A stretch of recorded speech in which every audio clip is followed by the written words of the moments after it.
सुना दर रे लागिला ब्रेक। गणेश पूजा पूर्व सस्ता है सुना। सुना प्रेमी खुशी खबर। भारतीय बजार रे सुना दर सस्ता होइछे। जदि आपण आज सुना किनिबा को चाहुचंती बा योजना करिसंती तेबे प्रथमे जानि नियंतु आजिर सुना दर। प्रतिदिन सुना और रूपा दर निर्धारण करा जाई थाए। केउ दिन सुना दर कमी थाए तो केबे सुना दर बढ़ी थाए।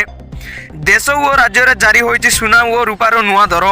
नजर पकांतु आज ओडिशा समेत देशर प्रमुख सहर मानकर केते रहिछि सुनार दर। आज भारतीय बजार रे 22 कैरेट सुनार दर 10 ग्राम प्रति 93,040 टंका होइथिबा बेले 24 कैरेट सुनार मूल्य 10 ग्राम प्रति 1,01,150 टंका रहिअछि। गतकाली अर्थात सोमवार अपेक्षा मंगलवार दर सामान्य रहिअछि।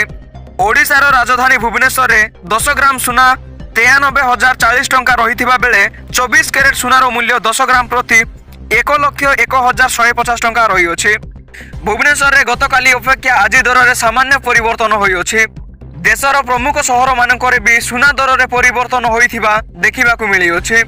ओडिशार राजधानी भुवनेश्वर रे रूपा मूल्य किलो प्रति 1,31,100 टंका रहिअछि।